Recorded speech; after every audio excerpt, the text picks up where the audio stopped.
Meus irmãos, nós vamos conversar sobre a lição 9. Nossa revista se chama Até os Confins da Terra.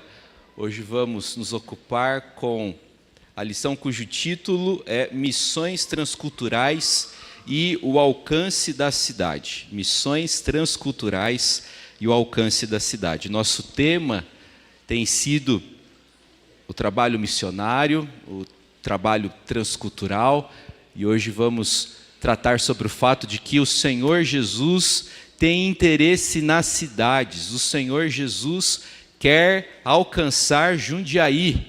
Deus tem muito povo aqui em Jundiaí.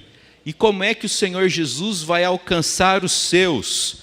Como aqueles que foram eleitos na eternidade haverão de alcançar a redenção, a salvação, através da pregação missionária da igreja.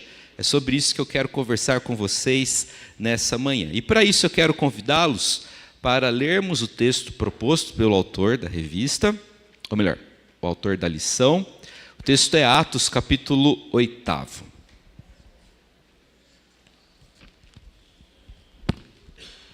Vamos abrir lá no Novo Testamento, Atos dos Apóstolos, capítulo 8. Nós vamos ler os versos 4 a 8. Atos dos Apóstolos, 8º capítulo. Nós vamos ler os versos 4 a 8.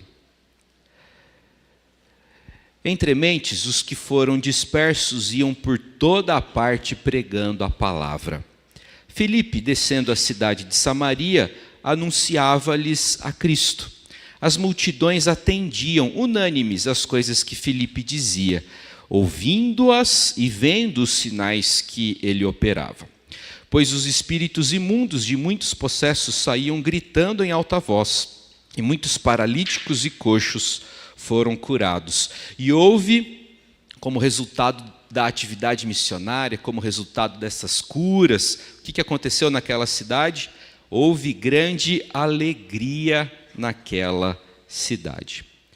Meus irmãos, dos 7 mencionados lá no capítulo 6, ou seja, dos 7 homens nomeados pelos apóstolos para servirem como diáconos, para servirem as viúvas gregas em Jerusalém, Estevão e Filipe são os únicos cujas atividades Lucas registra.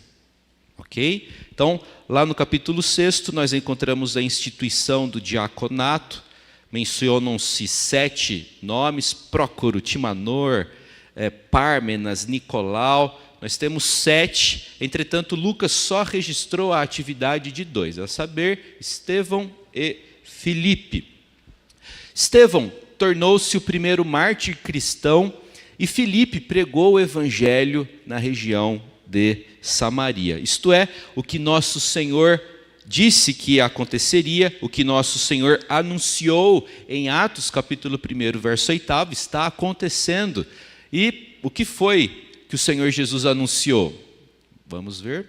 Recebereis poder ao descer sobre vós o Espírito Santo e sereis minhas testemunhas em Jerusalém, na Judéia, na Samaria e até aos confins da terra. Esse texto registra a ascensão do Senhor, e antes de ser assunto aos céus, o Senhor disse que os discípulos receberiam poder para fazer o quê? Para serem testemunhas do Senhor. Então, o que o Senhor anunciou está acontecendo. O Evangelho já foi anunciado em Jerusalém, ocorreram diversas conversões, a gente encontra isso lá em Atos capítulo 3 e 4 também, e agora Lucas está mostrando como o Evangelho prossegue, ele vai alcançar a região da Samaria, ou seja, o Evangelho está sendo anunciado, o Evangelho está sendo pregado. O texto trata sobre a pregação do Evangelho na cidade de Samaria. Como disse anteriormente, Deus quer alcançar as cidades. Quis alcançar a Samaria e quer alcançar Jundiaí. Deus tem muito povo aqui. Quando a gente lê Atos capítulo 18, nós encontramos lá o apóstolo Paulo referindo-se a Corinto. né? Deus tem muito povo ali. Deus tem muito povo aqui que precisa ser alcançado através da pregação. Com a morte de Estevão, um vento forte de perseguição soprou sobre a igreja. A igreja passou a ser severamente perseguida. Veja lá o registro de Lucas a respeito disso daí. É o texto de Atos capítulo 8, os primeiros 3 versos.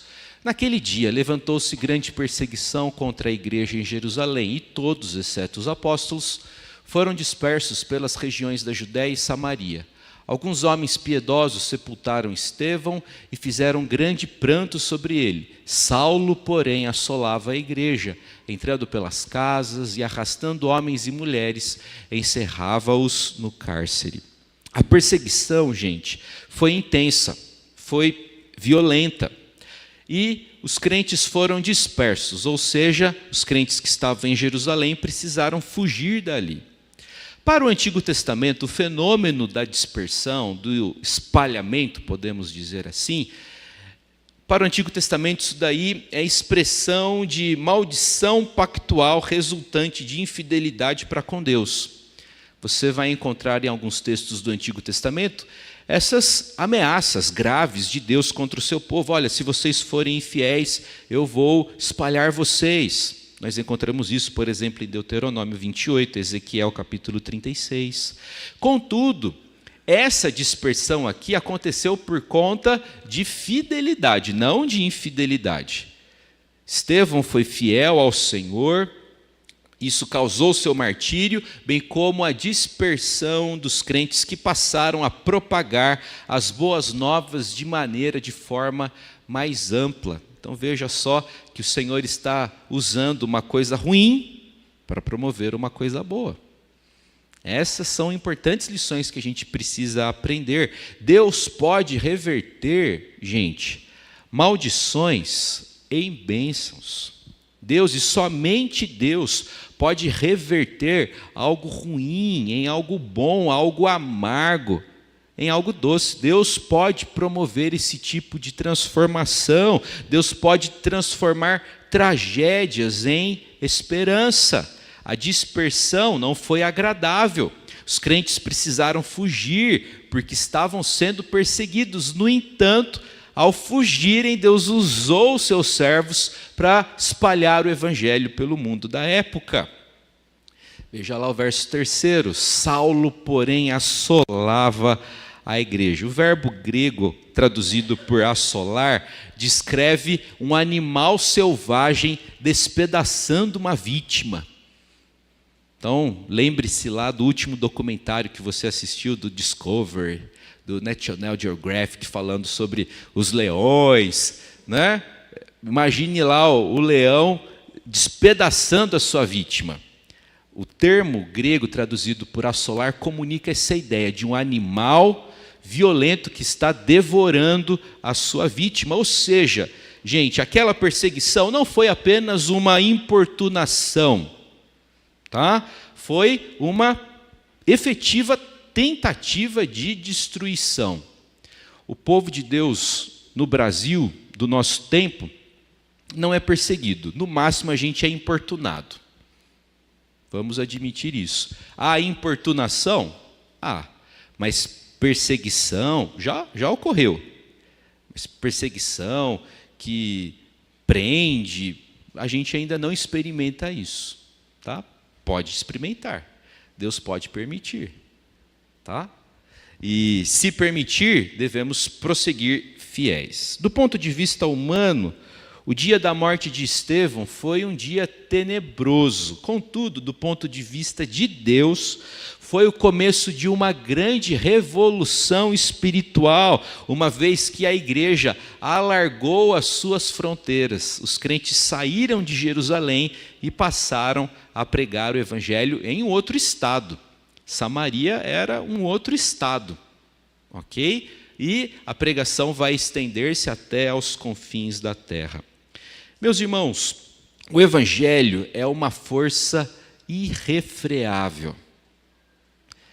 As perseguições ocorreram, voltarão a acontecer, e o povo do Senhor deve prosseguir fiel e dando testemunha do Senhor Jesus. O Sinédrio tentou prender os apóstolos, porém a igreja se tornou ainda mais corajosa e intrépida.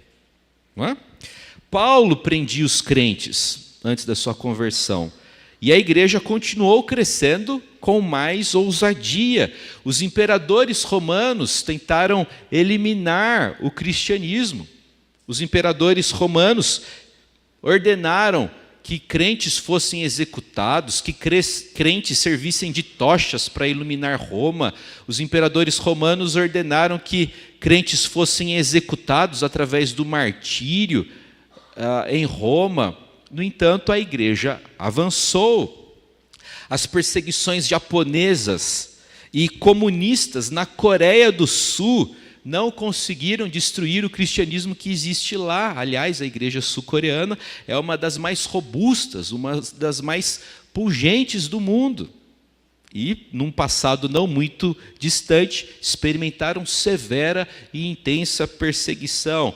Ninguém pode deter os passos da igreja, ninguém pode calar a igreja, porque a igreja é do Senhor Jesus. Eu fico bastante impressionado com o fato de que os apóstolos permaneceram em Jerusalém e os demais crentes foram dispersos. É o que a gente encontra no texto que lemos, verso 4. Os que foram dispersos iam por toda parte pregando a palavra. A impressão que eu tenho é que Deus quer mostrar desde o início que a missão, que a eficácia, que o sucesso, que os resultados da missão não dependem, em primeiro lugar, da capacidade dos líderes da igreja. Quem vai anunciar o evangelho pela primeira vez entre os samaritanos não foram os apóstolos, foi Filipe, foi a gente simples, porém fiel, que prega o evangelho. Tá? Então as missões, o sucesso das missões não dependem da capacidade administrativa, da capacidade de gerenciamento, da visão dos líderes. Depende de Deus. Tá? É Deus que faz a coisa acontecer.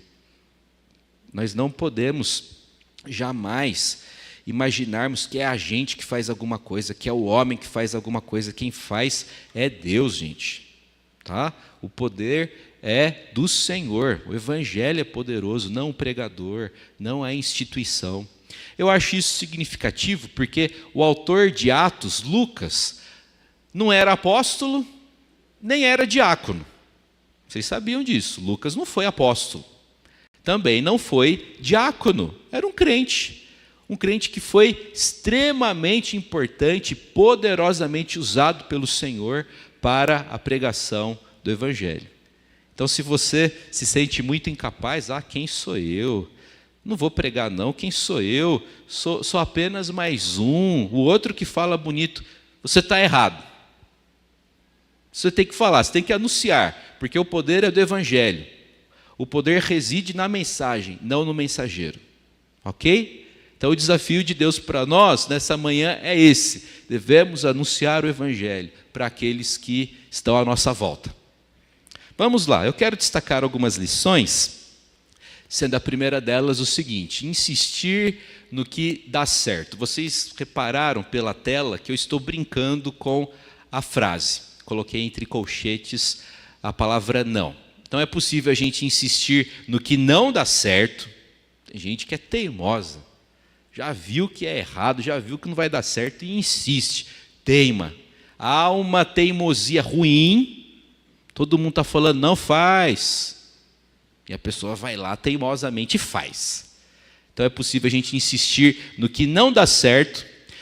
E é possível a gente insistir no que dá certo. Há uma teimosia que é santa.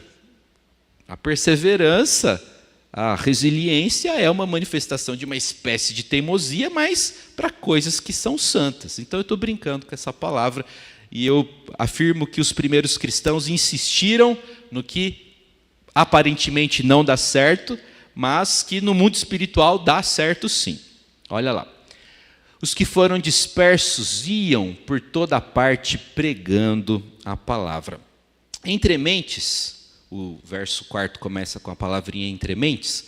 Entre mentes é um advérbio temporal, que significa enquanto isso ou durante esse intervalo de tempo. A ideia é a seguinte: a perseguição está acontecendo e, ao mesmo tempo, os crentes estão pregando. O pau está comendo, né? E os crentes não estão quietos, os crentes não fugiram, os crentes não estão acovardados, os crentes não fizeram a escolha por permanecerem em silêncio. Não, a perseguição está acontecendo e o evangelho está sendo pregado. Repare que os crentes fugiram sim da perseguição, mas não fugiram da responsabilidade da pregação. Eu gostei muito dessa frase do autor da lição. Os crentes fugiram da perseguição, mas não fugiram da responsabilidade da pregação. É possível fugir da perseguição, tá? Mas enquanto você faz isso, você não deve fugir da responsabilidade da pregação. Eu penso, por exemplo, na nossa própria fé. Os presbiterianos ganharam esse nome na Escócia. Vocês sabem disso, né? Começa a Reforma Protestante na Alemanha. Tem um papelzinho aqui. A Reforma começa na Alemanha, ela se espalha pela Europa e ela é aprofundada na Suíça através de reformadores como João Calvino e Ulrico Zwinglio. Então, lá na Suíça, os protestantes ganham o nome de reformados. Por quê? Porque eles insistem numa reforma mais profunda da igreja. Eles divergem em algumas matérias de Lutero e insistem que a igreja seja mais reformada. Então, a reforma protestante na Suíça ganha esse nome de Segunda Reforma. E os crentes passam a ser chamados de reformados. Da Suíça, a fé reformada vai para a Escócia, inicialmente através de um pastor chamado George Wishart e depois através de John Knox. E lá na Escócia, a fé reformada ganha o nome de presbiterianismo. Por quê? No início, a expressão presbiteriano era chacota, era xingamento. Por quê? Porque os ingleses estavam acostumados ao sistema episcopal de governo. Então, a partir de 1534, a Igreja da Inglaterra rompe com Roma. Temos lá a Igreja Anglicana, a Igreja Episcopal, que mantém muitas das tradições dos católicos romanos e mantém o sistema de governo de natureza episcopal. Então, você tem bispos que exercem poder sobre os demais. Tá? É como o sistema papal, é piramidal. O papa aqui em cima, cardeal, arcebispo, bispo, os padres e os leigos lá embaixo. Tá? Na igreja episcopal, você mantém essa estrutura sem a figura do papa. No lugar do papa, você tem a figura do arcebispo da Cantuária. Ok? Então, os ingleses estavam habituados a esse tipo de governo. E aí, de repente, chegam protestantes que rejeitam esse tipo de governo. E no século XVI já introduziram o conceito de que os anciãos precisam ser reconhecidos e eleitos pela comunidade. Já parou para pensar nisso? No século XVI, no meio de monarquias, tem um grupo que insiste no seguinte: a igreja é governada pelo Senhor e pelos líderes que o Senhor desejar levantar nela através do voto da Assembleia. É uma coisa assim absolutamente revolucionária. E aí os reformados começaram a ser, de certa forma, perseguidos pelos demais. Olha, esses presbiterianos aí, eles não têm bispos, eles não têm padres, eles são presbiterianos. E aí pegou o nome. Né, o que era motivo de chacota, agora nos orgulha. Eu tenho orgulho de ser identificado como cristão presbiteriano. Ok? Então, vamos lá. Os crentes, os presbiterianos escoceses... por que eu cheguei em tudo isso? Porque os presbiterianos escoceses, por conta de perseguição, fugiram da Escócia. Foram para os Estados Unidos, mas não deixaram de pregar o evangelho. Fugiram da perseguição, mas não fugiram da responsabilidade da pregação.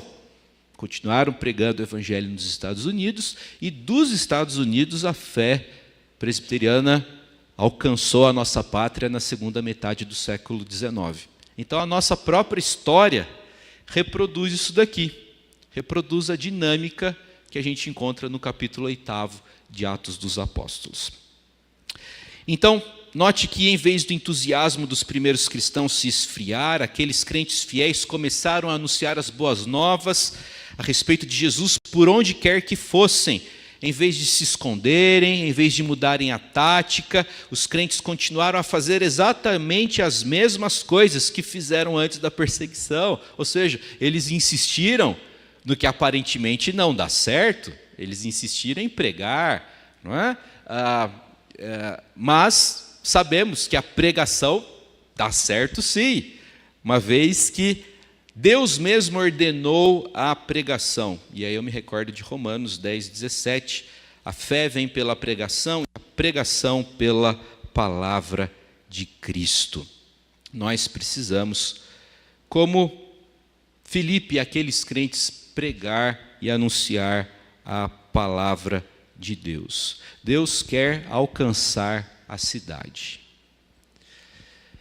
E Deus quer usar você que veio morar em Jundiaí para isso. Como Filipe, é possível que você não tenha nascido aqui.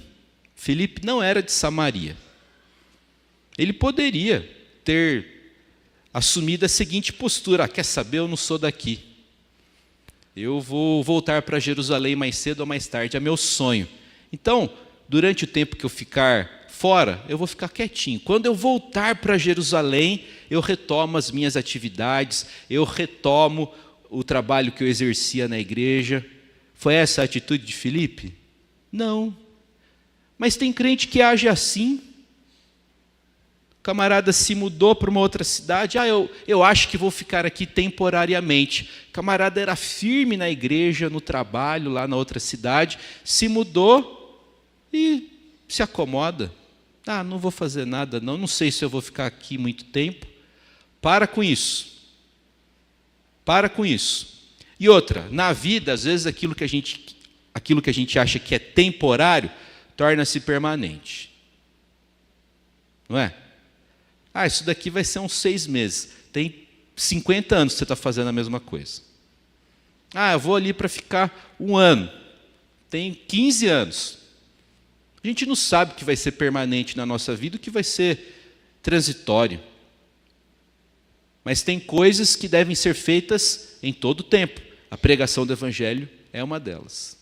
Então, se Deus colocou você aqui, em Jundiaí, Ele deseja usá-lo de alguma forma. O crente não tem o direito de deixar para depois. Não tem.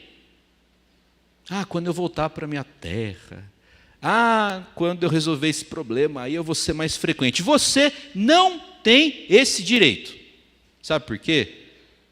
Você não é dono do seu próprio nariz. Nós temos um dono. O Senhor é o nosso dono. E Ele é nosso dono por direito de criação e por direito de redenção. O Senhor tem senhorio sobre nós duplamente. Ele é nosso Criador e é também nosso Redentor.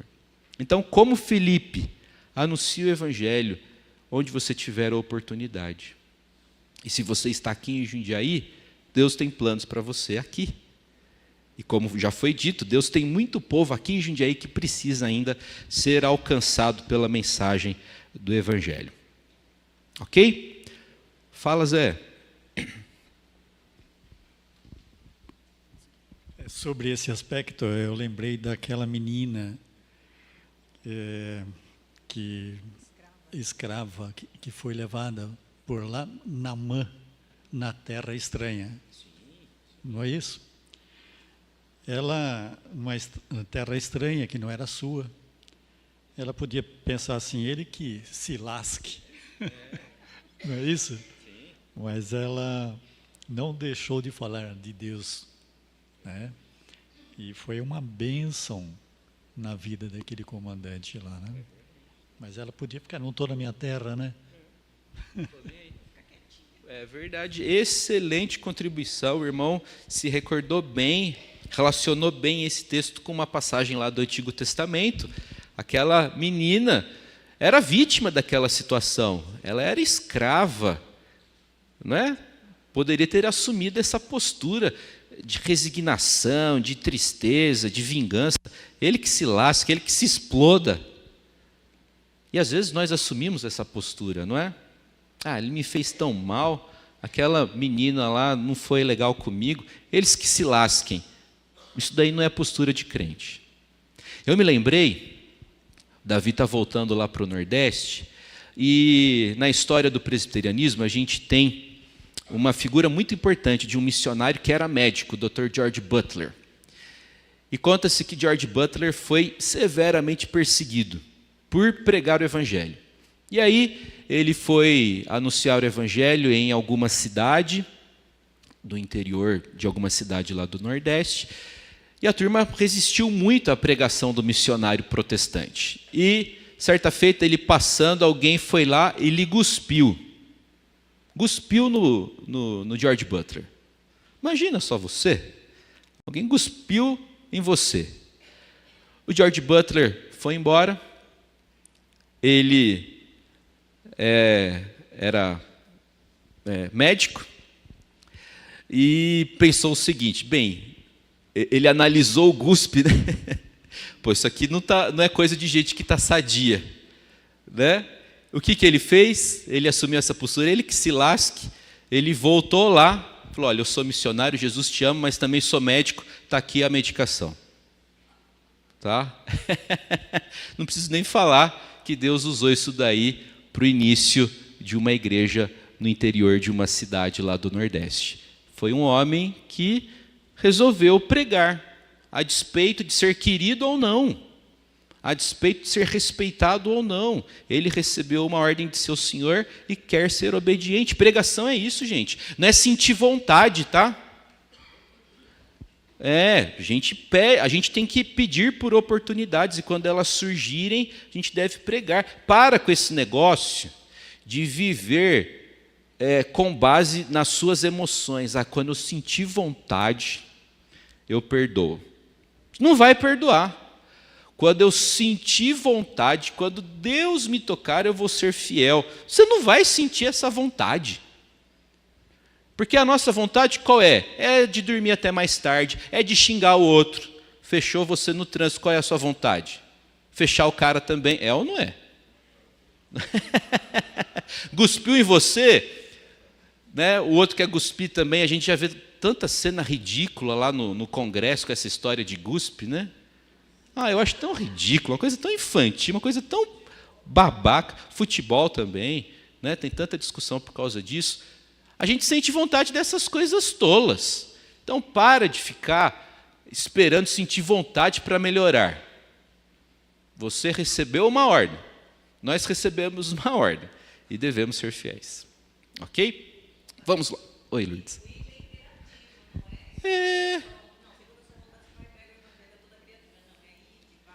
É verdade, Lourdes. Bom ponto. É uma ordem. Não tem uma condicional.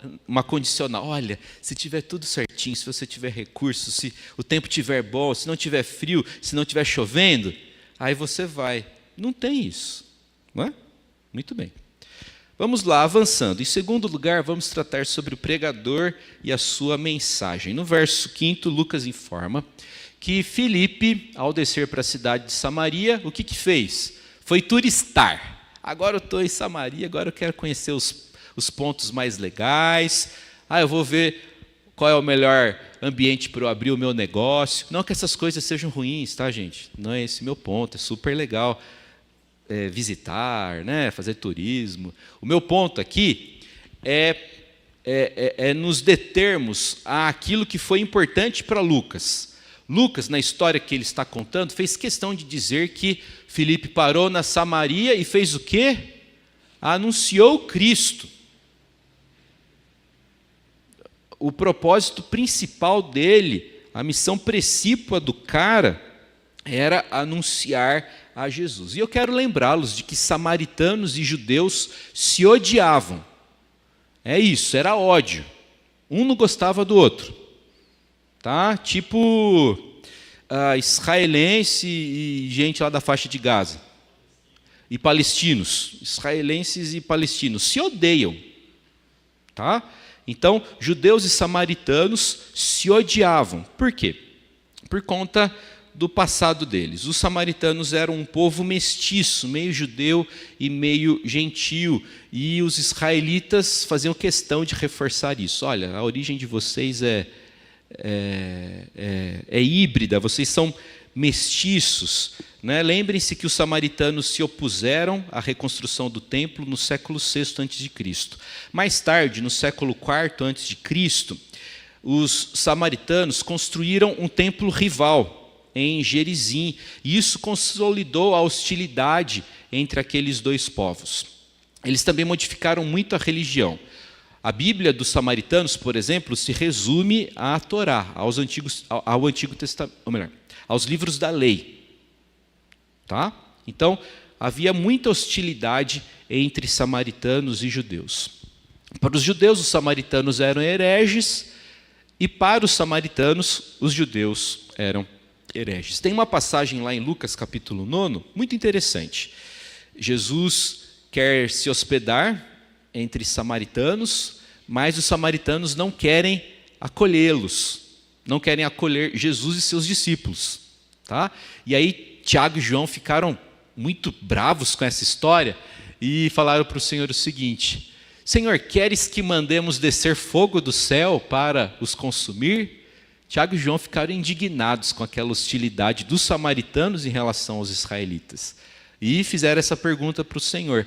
E o texto prossegue belamente. Jesus, porém, voltando-se, os repreendeu e disse-lhes: Vós não sabeis de que espírito sois, pois o Filho do Homem não veio para destruir as almas dos homens, mas para salvá-las.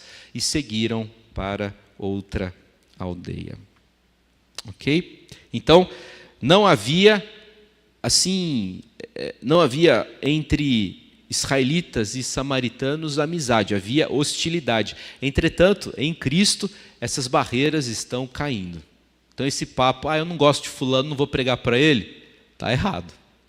Eu não falei nada, não. O cara é meio xarope, não gosto dele. Aquela moça, metida. Não vou anunciar o evangelho, vou anunciar o evangelho para aquelas pessoas que são simpáticas. Está errado. Está errado. Filipe foi enviado para pregar o evangelho para os samaritanos. E, gente, Deus o surpreendeu, porque Deus nunca envia seu servo para um lugar para onde ele mesmo já não foi. Então, toda vez que o Senhor manda você para um lugar, o Senhor já está naquele lugar. Quando Deus quer usar o seu servo, Ele já prepara o ambiente antes. Entendeu? Então Deus nunca vai enviá-lo para um lugar onde Ele mesmo já não esteja atuando. Então quando Filipe começou a pregar o Evangelho, o que aconteceu? As multidões atendiam unânimes às coisas que Filipe dizia, ouvindo-as e vendo os sinais que ele operava. Deus abriu os corações dos samaritanos. E não foi um, não foi outro.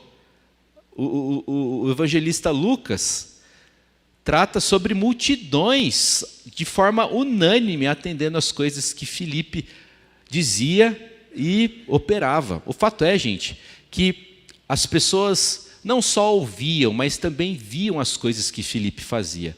Ele pregava aos ouvidos e aos olhos. Foi o que o Giovanni comentou com a gente minutos atrás. Ele era crente em casa e fora de casa. Ele pregava aos ouvidos e aos olhos. Então ele dizia belas palavras, mas também haviam manifestações de poder, de cura, de libertação, dessas coisas que o Evangelho promove. O Evangelho até hoje promove sim cura, promove libertação. Isso é indicação do poder do Evangelho. Curas, milagres, Deus faz isso. Então, os samaritanos ouviam belas palavras, mas também puderam ver o Evangelho em ação, através de gente que era cativa por Satanás sendo liberta, gente que sofria por conta de doenças, experimentando restauração. Vamos lá. Há grandes paralelos entre a pregação dos apóstolos e a atuação de Filipe. Então, lá nos primeiros capítulos, Lucas afirma que os apóstolos pregaram para multidões. Filipe também prega para multidões. Lucas tratou sobre milagres, sobre sinais sendo operados pelos apóstolos. Agora, o diácono também promove, em nome de Jesus, milagres. Ou seja, o relato de Lucas é inclusivo, no sentido de mostrar que o poder de Deus não reside apenas sobre um, sobre outro, sobre aquele que parece ser mais importante. Não, o poder de Deus reside sobre todo crente. Todo crente é um missionário e todo crente tem autoridade espiritual para implorar a graça do Senhor, orar por libertação e para anunciar o Evangelho. E as coisas foram acontecendo lá. Espíritos imundos de muitos saíam gritando em alta voz. Muitos paralíticos e coxos foram curados. Nessa altura da nossa reflexão, eu acho conveniente tratarmos um pouco sobre esse sinal do exorcismo. Quando Jesus iniciou o seu ministério, Satanás se opôs. Nós encontramos nos evangelhos relato de gente endemoniada que estava dentro da igreja. É isso daí. Gente endemoniada que estava dentro da igreja. Isso acontece ainda hoje, pastor? Sim. Mas o Senhor é poderoso e pode libertar. Tá bom? Pedro expulsava demônios das pessoas que vinham a ele das cidades circunvizinhas a Jerusalém. Paulo exorcizou o espírito imundo de uma moça escrava lá em Filipos, Atos capítulo 16. E também expulsou demônios quando ele estava atuando em Éfeso. Filipe expulsou demônios dos samaritanos. A pergunta que surge, que eu queria refletir com vocês, é a seguinte: o que é o diabo ou Satanás? O que a Bíblia ensina sobre essa entidade, sobre esse ser? O que é Satanás? O que é o diabo? Em primeiro lugar, ele não é Deus, nem mesmo outro Deus. E você reparou que eu empreguei aí a letra minúscula. Ele não é Deus. É importante que a gente compreenda isso. Às vezes a gente tem uma mentalidade dualista e a gente imagina que existem duas forças, uma boa, outra ruim, e elas têm o mesmo poder. O dualismo é isso: há o bem, há o mal, e o mesmo potencial que o mal tem, o bem também tem. Eles estão sempre brigando. A religião da Bíblia não é dualista nesse sentido, pois ela mostra que existe um Deus que é completamente santo, há um anjo caído que é completamente mau. No entanto, esse anjo caído está sob o poder do Senhor. O poder deles é absolutamente desproporcional.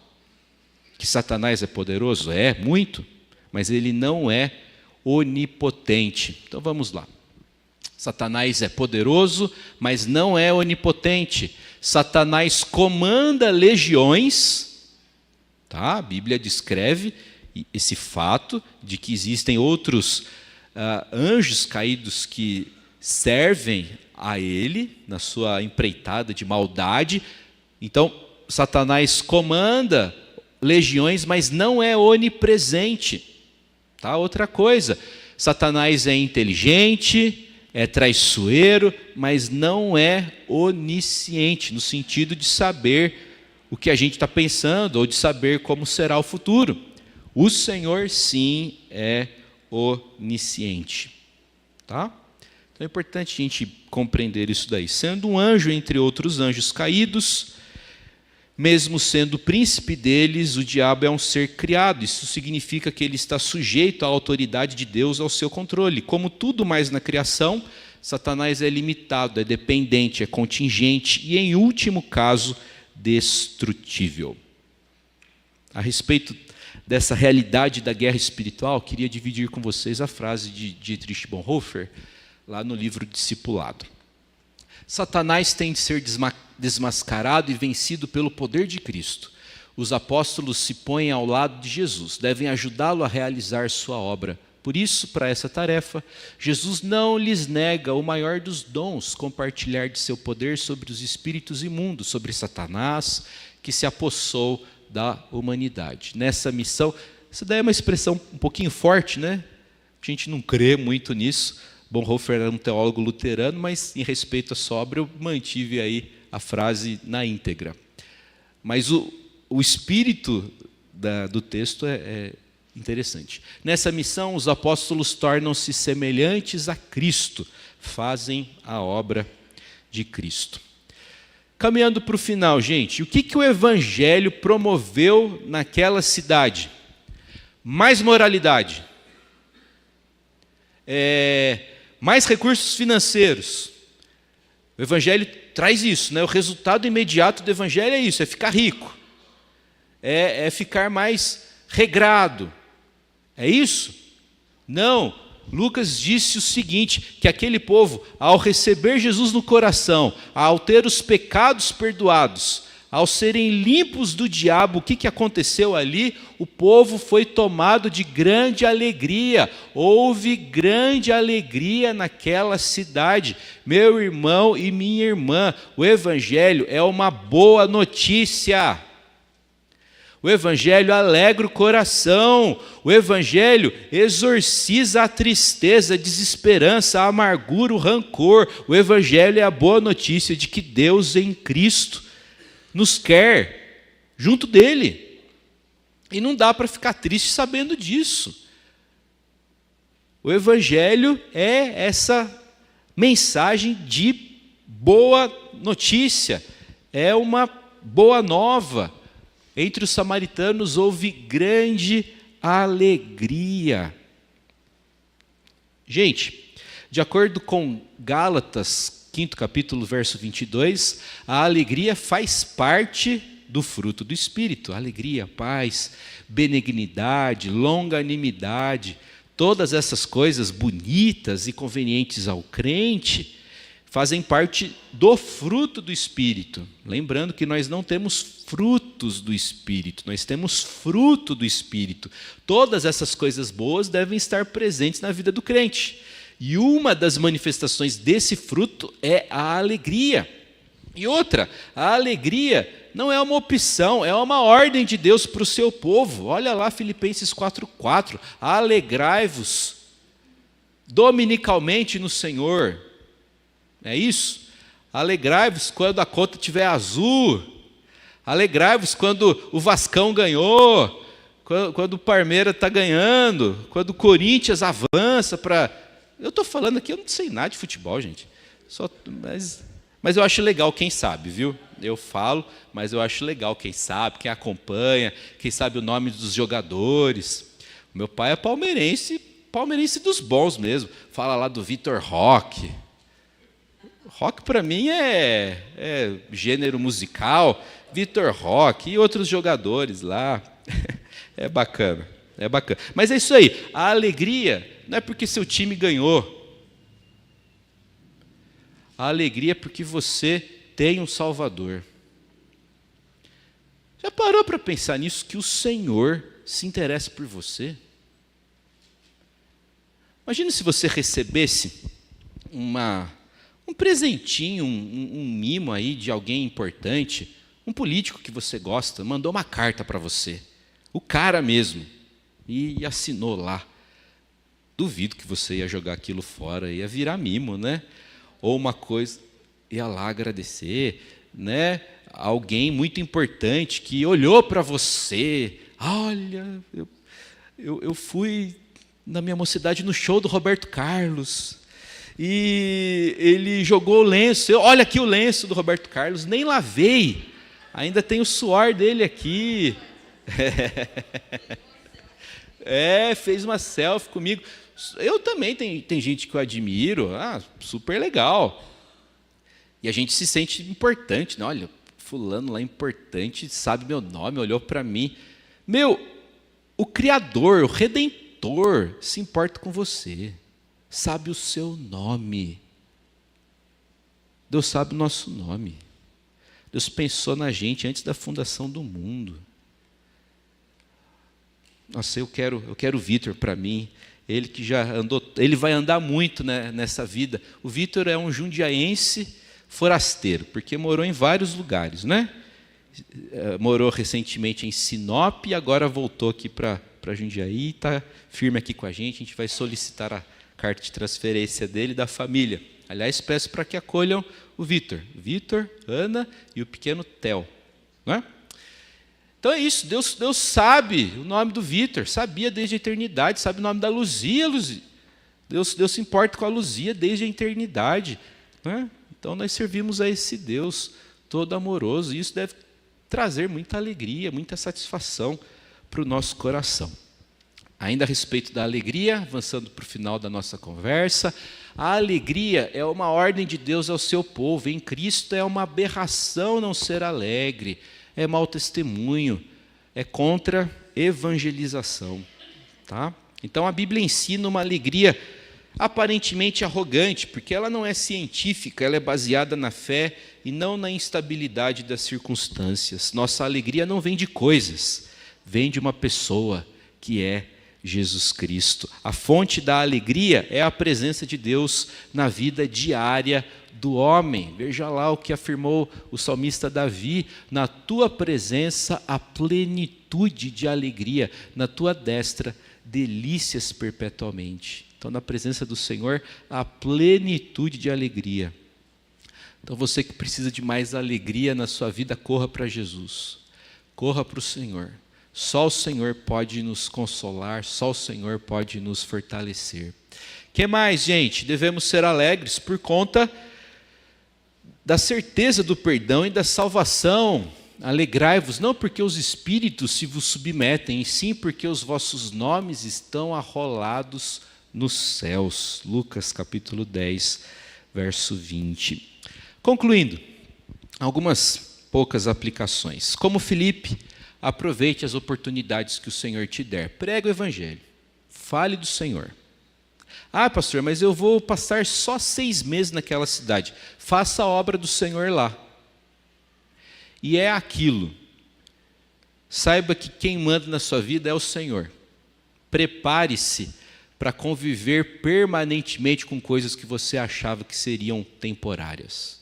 A vida é cheia de situações que inicialmente são temporárias, mas que se transformam em permanentes. Isso acontece. Deus tem os planos dele. Ok? O que mais? Seja uma bênção onde você está e não onde você gostaria de estar. Deus usa você onde você está e não onde você gostaria de estar. Ah, eu estou aqui, mas quando eu estiver lá, aí sim eu vou ser fiel. Parou, está errado. Começa de novo. Você começa aqui. Ok? Que mais? Que mais? Se algum dia formos perseguidos fisicamente, façamos como Filipe e os primeiros cristãos. Pode fugir da perseguição? Pode. Mas a gente não pode fugir da missão que temos de pregar o Evangelho a toda criatura. E quero finalizar com uma frase de um teólogo chamado Johannes Blau. Ele afirmou o seguinte: não nos esqueçamos de que o grande primeiro motor da pregação do Evangelho não vem de fora, da necessidade de fora, nem tampouco de dentro, do impulso religioso, mas de cima, como coerção divina. Ai de mim se não pregar o Evangelho. A missão, gente, não tem como motor inicial a necessidade. Ah, o povo está perdido. O povo está perdido? Tá, mas esse não é o motor, a força motriz do trabalho missionário. O trabalho missionário também não depende de dentro, do nosso impulso, da nossa vontade. A grande força impulsionadora do trabalho missionário é essa força que vem de cima, da coerção divina. Deus nos deu uma ordem e devemos ser fiéis. Ok? É isso. Que o Senhor abençoe você, use você poderosamente em nome de Jesus. Disponha-se nas mãos do eterno Deus. Seja uma testemunha do Senhor. Faça essa oração. Hoje ainda, Senhor, eu quero que essa semana seja uma semana de testemunho do Evangelho. Me dê oportunidades e me prepara. Me dê discernimento e me dê condições de pregar o Evangelho. Porque pregação do Evangelho não é uma coisa que acontece só nos púlpitos, tem muitos missionários nos bancos, nas escolas, nos ônibus, lá nos almoxarifados da vida. Deus nos chamou para sermos testemunhas dele onde ele nos plantar. Ok? Vamos orar? Senhor, nós te louvamos por essa manhã tão feliz, nós te louvamos pelos jovens presbiterianos da igreja. Vê-los aqui na frente é testemunhar da tua graça, pois há muito tempo orávamos por isso. O Senhor tem sido bondoso com essa comunidade e nós cremos que ela pertence ao Senhor. O Senhor está dirigindo essa igreja para a glória do teu nome. Nós cremos nisso e imploramos, ó Deus, que o Senhor seja servido em prosseguir nos usando para darmos testemunho do Evangelho de Jesus para quem o Senhor colocar no nosso caminho. É a nossa oração, implorando a tua bênção sobre esse dia, sobre essa semana. É a nossa prece em nome de Jesus. Amém. Amém. É isso. Deus abençoe e fortaleça a todos. Uma ótima semana, um bom domingo. Às 18 horas nos voltamos a encontrar.